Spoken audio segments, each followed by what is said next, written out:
আজ চলে এসেছি রয়্যাল এনফিল্ডে পুজো দিতে। এই দেখো রয়্যাল এনফিল্ড আমাদের কেমন লাগছে বলো। হ্যালো বন্ধুরা, আজ আমরা চলে এসেছি কংক্রিটতলায়। আজ শনিবার, প্রচণ্ড ভিড় আর প্রচুর মানুষের সমাগম। আর এখানে অন্য সময় এলে ফাঁকা থাকে, আর এখন প্রচণ্ড লাইন হয়েছে মন্দির থেকে একদম বাইরে পর্যন্ত সব লাইন। তোমরা দেখতে থাকো, তোমাদের পুরোটা ব্লগটা দেখানো হচ্ছে। আর এই হচ্ছে তোমাদের শ্রাবণী। বলো কেমন লাগছে, আজ মায়ের কাছে এসেছি। এখানে বাউলে বাঁশির সুর করছে, বাঁশির সুরে গান তুলছে, খুব সুন্দর সুরটা লাগছে। আজকে প্রচুর ভিড়, শনিবার বলে মন্দির থেকে একদম বাইরে পর্যন্ত লাইন হয়েছে। চারিদিকটা থেকে পুরো লাইন, প্রচুর মানুষ এসে, বাইরে থেকে প্রচুর মানুষ এসছে। আজকে প্রচুর ভিড়।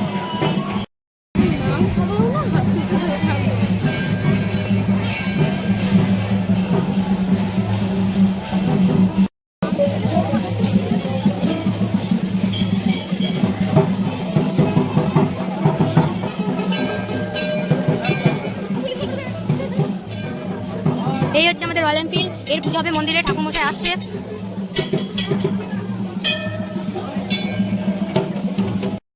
আজ চলে এলাম কংক্রিটতলাতে। কংক্রিটতলায় এটা হলো ইচ্ছাধারী গাছ। এই গাছে তোমরা যদি সুতো আর পাথর বাঁধো, যা ইচ্ছা চাইবে ভগবান সেটা পূরণ করবে। আজ পর্যন্ত কাউকে ফেরত পাঠানো হয়নি, তোমরা ফেরত যাবে না। একবার হলেও এখানে তোমাদের ইচ্ছে পূরণের জন্য বেঁধে যেও, তোমাদের ইচ্ছে পূরণ হবে।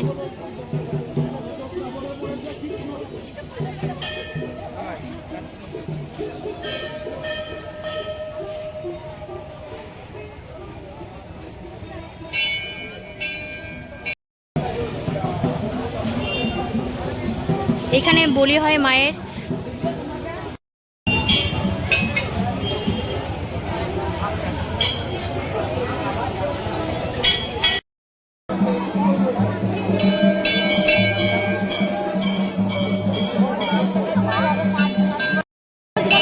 আমাদের গর্ব গিয়ে তোমাদের ভিডিও করে দেখাতাম, কিন্তু আজকে একটু অনেক ভিড় থাকার কারণে গর্ব গিয়ে ভিডিও করতে দিচ্ছে না। তাও তোমাদেরকে বাইরেটা যতটা পারলাম দেখালাম। আমরা পুজো করে এবার যাচ্ছি। আর এই তো আমরা চলে এলাম, পুজো হয়ে গেছে। দেখো তোমরা লাইক কমেন্ট শেয়ার করতে ভুলো না। এখানে মাঝি নাচ হচ্ছে, তাই আমিও গেলাম একটু মাঝি নাচ করতে।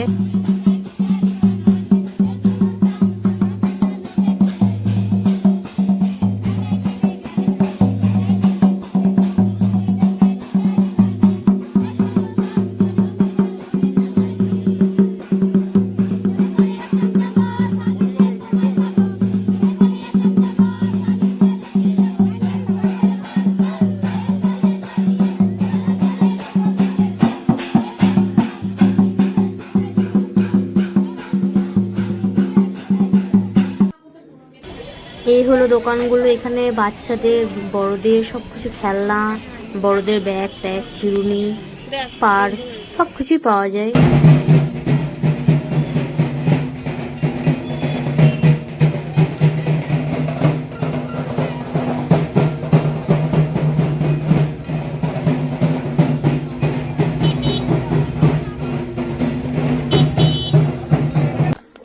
জন্মাষ্টমীর দিন এসেছি বলে কংক্রিটতলাতে, তাই বাহাদুরকে খাইয়ে দিচ্ছি। এই গরুটার নাম শুনলাম যে বাহাদুর। খুব সুন্দর গরু, খুব ভালো। আমরা হাত বুলাচ্ছি, খুব আদর খাচ্ছে। আমার বড়মশাই একটু গিয়ে ওকে আদর করে দেব, খুব ভালো।